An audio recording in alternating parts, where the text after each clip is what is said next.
Every debate you have ever had about God, death, or the nature of consciousness was mapped and dismantled 25 centuries ago.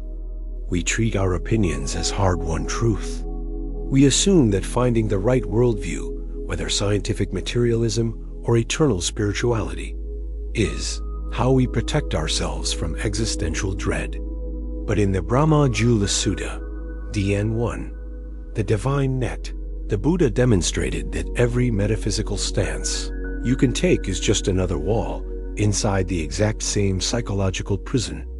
The demonstration did not start in a quiet temple. It started on a dusty road in northern India between Rajagaha and Nalanda. Two wandering ascetics walked directly behind the Buddha and his monks. The teacher Sappiya spent every single mile railing against the Buddha, tearing apart his philosophy, and insulting the monastic order in every way he could imagine. Walking right by his side was his resident student Brahmajala, who contradicted his master at every step, offering unstinting, exuberant praise for the exact same community. When they stopped for the night at the royal rest house of Ambalafika, the monks could not stop discussing the contradiction. How could a master and his pupil hold such completely polarized views about the exact same person and teaching?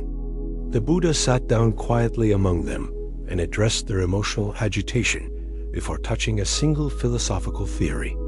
If someone criticizes the teacher, the teaching, or the community, and you become angry, bitter, or resentful, you inflict immediate harm upon your own clarity. Your anger clouds your discernment. In that agitated state, you lose the ability to judge whether their critique is grounded in fact or born of pure misunderstanding. Equally, if someone heaps lavish praise upon you and you become elated and thrilled, that excitement becomes your newest obstacle, chaining your mind to vanity and external validation. When someone criticizes you, your only task is to clarify what is untrue. This is why that claim is factually false. This is not found among us. And when someone praises you, your only task is to acknowledge what is true. This is why that statement is correct. This is indeed found among us. You neither shrink in hostility nor swell in pride. Most people approach spirituality as a tribal contest defending their group, proving rivals wrong, and celebrating victory. But defending an identity is simply another form of clinging. The Buddha then pointed out something startling about how humanity evaluates spiritual teachers. When ordinary people praise an enlightened master, they focus almost entirely on basic morality. They praise the ascetic Gautama for abandoning the rod and the sword, for living with compassion toward all living creatures, for abstaining from taking what is not given, and for speaking truth. They notice that he refuses luxury beds, avoids perfumes, turns down gifts of land, gold, and livestock, and refuses to act as a messenger for kings and politicians. They admire that he abstains from trivial games, avoids predicting wars, and rejects low arts like divination, fortune-telling, interpreting dreams, or reading signs from animal bones. In the Brahmajala Sutta, these codes are meticulously classified as the small, middle, and great sections on ethics, the Kayaskla, Majjhimaskala, and Manskla. Yet the Buddha makes a striking declaration. These celebrated ethical codes are merely elementary, inferior matters of worldly virtue.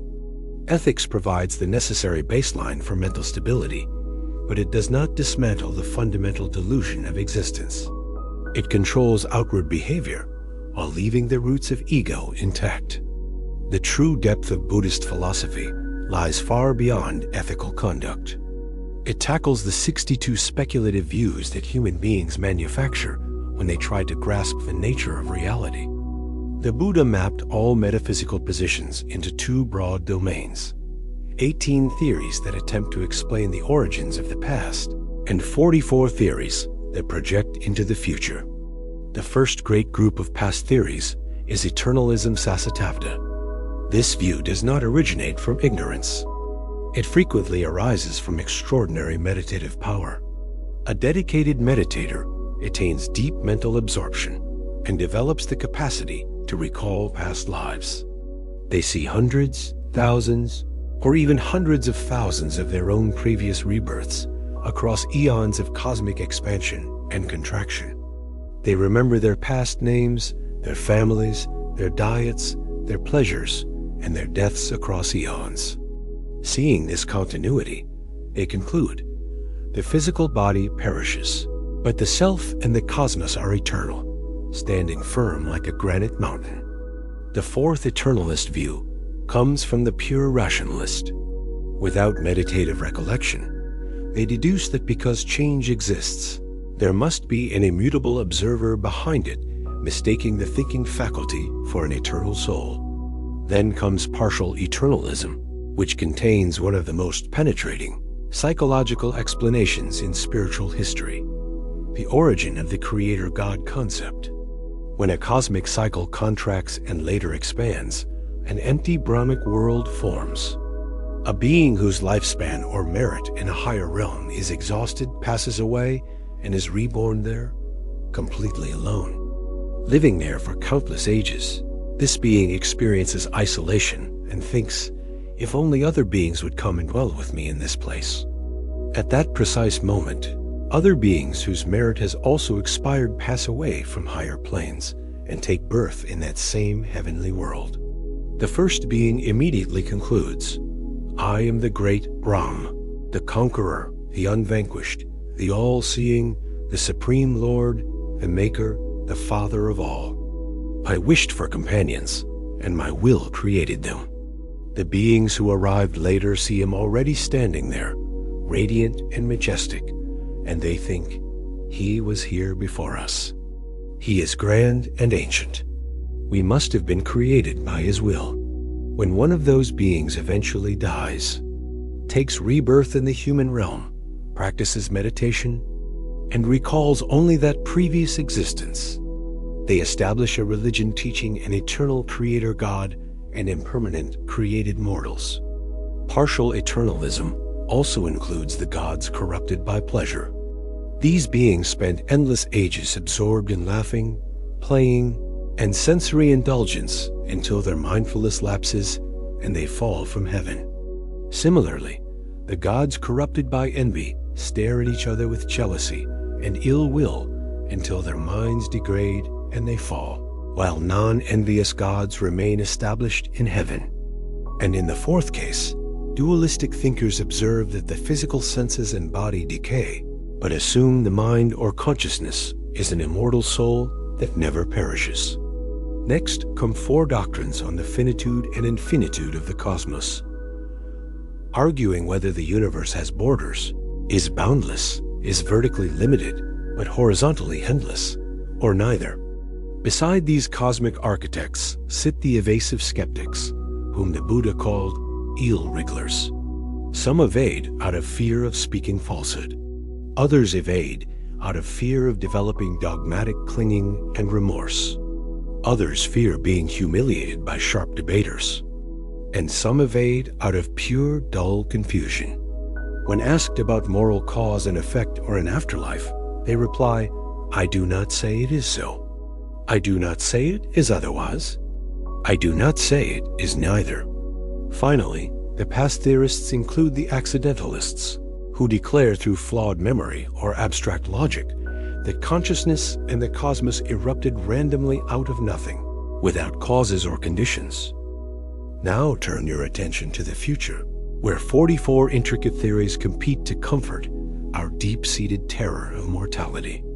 16 schools declare that the individual self survives death in a conscious state.